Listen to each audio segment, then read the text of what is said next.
शिंदे फडणवीस सरकारने महाराष्ट्रामध्ये जे 9 मेडिकल कॉलेज मंजूर केले त्यातले 8 मेडिकल कॉलेज हे जिल्ह्याच्या ठिकाणी झाले आणि वर्धा जिल्ह्यातले एकमेव मेडिकल कॉलेज हे हिंगणघाटला मिळालं। हा धाडसी निर्णय घेतला मुख्यमंत्री एकनाथ शिंदे आणि देवेंद्र फडणवीस साहेबांनी।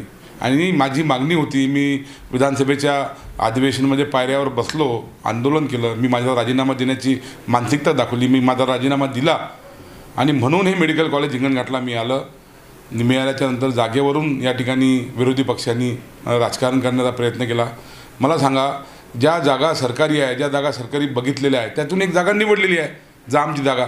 कारण की शेवटी तज्ज्ञ समिती आली होती, तज्ज्ञ समितीने सर्व जागांची पाहणी केली आणि त्यांनी ज्याप्रमाणे सांगितलं होतं की सुयोग्य जागा निवडणे, त्याप्रमाणे तज्ज्ञ समितीने जामच्या जागेला प्राधान्य दिलं। आता मेडिकल कॉलेज होणं गरजेचं आहे, पण याचंसुद्धा राजकारण विरोधी पक्ष करत आहे। हे दुर्दैव आहे हिंगणघाटचं। बघा, हे हिंगणघाटला होणारं शासकीय मेडिकल कॉलेज हे वर्धा जिल्ह्यात आहे। संपूर्ण जिल्हा आर्वी, त्यानंतर 150-200 किलोमीटरवरून जिल्ह्यातले लोक, बाजूचे लोक सर्व या मेडिकल कॉलेजला जाणार आहे आणि हिंगणघाटच्या लोकांना 7-8 किलोमीटर दूर होते असं हे जे संघर्ष समितीचं म्हणणं आहे, ही शोकांतिका आहे। त्यामुळे हिंगणघाटचा शब्द दिला होता उपमुख्यमंत्री देवेंद्र फडणवीस साहेबांनी, तो या ठिकाणी पूर्ण केला। माझ्या सरकारने हा शब्द पूर्ण केला, या ठिकाणी GR काढून दिला, जागेचा प्रश्न सुटला। त्यामुळे मी सरकारचं खूप हिंगणघाट, समुद्रपूर, सिंधी रेल्वे मतदारसंघातील सर्व लाखो लोकांच्या वतीनं मी सरकारचं जाहीर अभिनंदन करतो, त्रिवार अभिनंदन करतो की त्यांनी आम्हाला हे मेडिकल कॉलेज दिलं। आता त्यांनी तातडीने GR जसा काढला तसा तातडीने हे आमचं बांधून पूर्ण करून द्यावं अशी विनंती आहे। त्यासाठी मी आता पूर्णपणे प्रयत्न करणार आहे। हे बघा, मेडिकल कॉलेज हे माझ्या सरकारने जिल्ह्याला घोषित केलं महाराष्ट्रामध्ये, मी मागणी केली, माझ्या मुख्यमंत्री उपमुख्यमंत्र्यांनी ते आम्हाला हिंगणघाटला दिलं।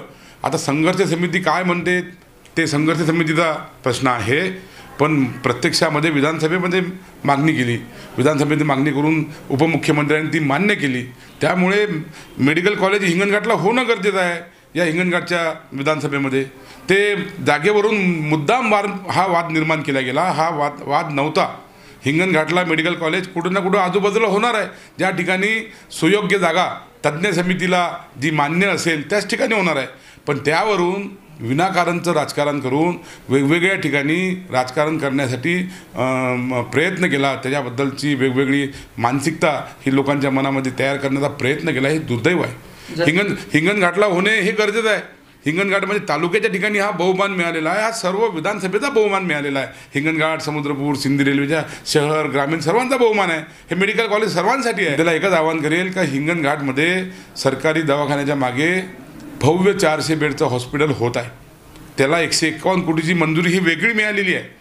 त्यामुळे ते जे हॉस्पिटल हिंगणघाटला सरकारी दवाखान्याच्या मागे होत आहे, आपल्या सर्वांना, ग्रामीण शहर सर्वांना त्या दवाखान्यामध्ये, हिंगणघाटच्या सरकारी दवाखान्यामध्ये मागेच जायचं आहे। आणि मेडिकल कॉलेज हे आता जामला होत आहे, ते आता सरकारने त्याचा GR काढलेला आहे। त्यामुळे मेडिकल कॉलेजही आपलंच आहे आणि हा दवाखानाही आपलाच आहे, हा सर्वांसाठी आहे।